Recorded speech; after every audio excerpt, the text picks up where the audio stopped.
മുതുപറമ്പത്ത് ഗാർഡൻസിലേക്ക് എല്ലാവർക്കും സ്വാഗതം.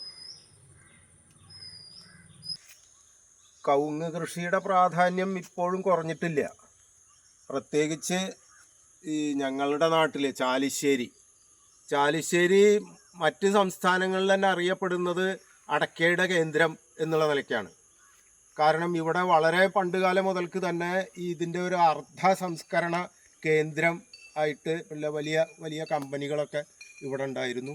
ഈ പല സ്ഥലങ്ങളിൽ നിന്നും അടയ്ക്ക ഇവിടേക്ക് വന്ന് ഇവിടെ നിന്ന് തരംതിരിച്ചിട്ടാണ് ഇത് മറ്റു ഉത്തരേന്ത്യൻ സംസ്ഥാനങ്ങളിലേക്കൊക്കെ കയറ്റിക്കൊണ്ടിരുന്നത്. അതുകൊണ്ട് അടയ്ക്കയ്ക്ക് ഒരു പ്രത്യേക പ്രാധാന്യം ഈ പ്രദേശത്തിനുണ്ട്. അപ്പോൾ അതുകൊണ്ട് തന്നെ ഈ കവുങ്ങ് കൃഷി ഇപ്പോഴും ആളുകൾ തുടരുകയാണ്. പക്ഷെ മറ്റ് ചില പ്രശ്നങ്ങൾ ഇപ്പോൾ ഉണ്ട്. പഴയ പോലുള്ള നാടൻ കവുങ്ങുകൾ അത് ഒരുപാട് ഉയരം വെച്ച് പോകുമ്പോൾ അടയ്ക്ക പറിക്കാനും അതേപോലെ തന്നെ അതിന് മരുന്നടിക്കാനും ഒക്കെ ആളെ കിട്ടാത്ത അവസ്ഥ. ഇനി കിട്ടിയാൽ തന്നെ കൊടുക്കാൻ പറ്റാത്ത തരത്തിലുള്ള ഈ കൂലി കൂടുതൽ. ഇങ്ങനെ ഇതൊക്കെ കാരണം പല ആളുകളും ഇപ്പോൾ വളരെ പെട്ടെന്ന് കായ്ക്കുന്നതും അതുപോലെ തന്നെ ഒരുപാട് ഉയരം വെച്ച് പോകാത്തതും ആയിട്ടുള്ള അത്യുൽപാദന ശേഷിയുള്ള പുതിയ തരം ഈ കവുങ്ങിനങ്ങളിലേക്ക് ആളുകൾ മാറിക്കഴിഞ്ഞിരിക്കുകയാണ്. അപ്പോൾ അതിൻ്റെ അടിസ്ഥാനത്തിൽ തന്നെ വളരെ വിശ്വാസയോഗ്യമായിട്ടുള്ള തരത്തിൽ കാസർഗോഡ്, മംഗലാപുരം തുടങ്ങിയിട്ടുള്ള സ്ഥലങ്ങൾ അവിടെയൊക്കെ എന്താന്ന് പറഞ്ഞാൽ ഈ കവുങ്ങിന് ഒരു പ്രശ്നമുണ്ട്. ഇതൊരു ക്രോസ് പോളിനേഷൻ നടക്കുന്ന ഒരു വൃക്ഷമാണ്. അപ്പോൾ അതുകൊണ്ട് ഇങ്ങനെ മിക്സഡ് കൃഷി ഉള്ള സ്ഥലത്തുനിന്ന് ഇതിൻ്റെ അടയ്ക്ക ശേഖരിച്ചു കഴിഞ്ഞാൽ ഇതൊന്നുമല്ലാത്ത തരത്തിലുള്ള ഒന്നാണ് ഉണ്ടാവുക.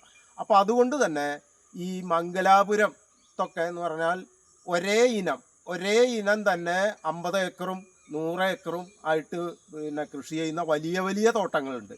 അങ്ങനത്തെ തോട്ടങ്ങളിൽ നിന്ന് പ്രത്യേകം കണ്ട് അവിടുന്ന് ശേഖരിച്ചിട്ടുള്ള അടയ്ക്ക ഇവിടെ കൊണ്ടുവന്ന് അത് പാകി മുളപ്പിച്ചിട്ടുള്ള നല്ല ഇനങ്ങൾ കവുങ്ങുകൾ ഞങ്ങൾ ഈ കൃഷിക്കാർക്ക് കൊടുക്കാൻ വേണ്ടിയിട്ട് ഇവിടെ തയ്യാറാക്കിയിട്ടുണ്ട്.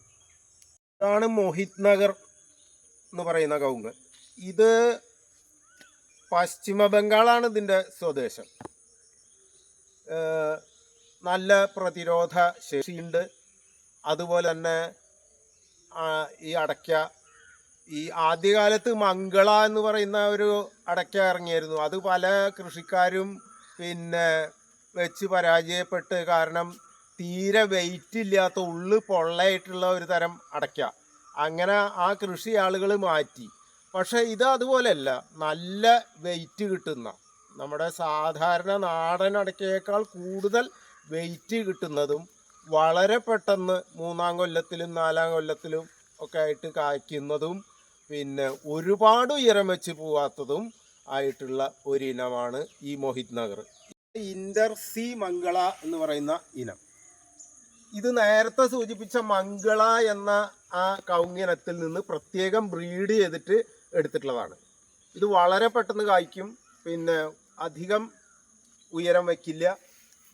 അതുപോലെ തന്നെ നല്ല നല്ല വെയിറ്റുള്ള അടയ്ക്കയാണ് ഇതിലുണ്ടാവുക.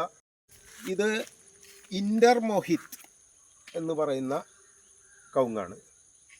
ഇതിൻ്റെ പ്രത്യേകത നേരത്തെ സൂചിപ്പിച്ച മോഹിത് നഗറിൽ നിന്ന് ഒന്നുകൂടി ബ്രീഡ് ചെയ്ത് എടുത്തിട്ടുള്ള ഒരു ഇനമാണ്. അപ്പോൾ മോഹിത് നഗർ കായ്ക്കുന്നതിനേക്കാൾ 1 കൊല്ലം മുമ്പ് ഇത് കായ്ച്ചു തുടങ്ങും.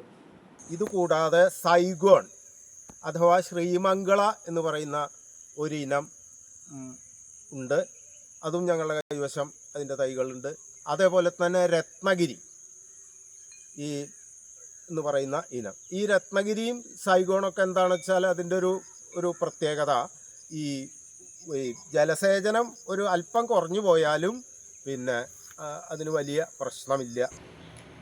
ജലദൗർലഭ്യം നേരിടുന്ന പ്രദേശങ്ങളിലും ഇവ കൃഷി ചെയ്യാൻ പറ്റും എന്ന ഒരു സവിശേഷത കൂടിയുണ്ട്.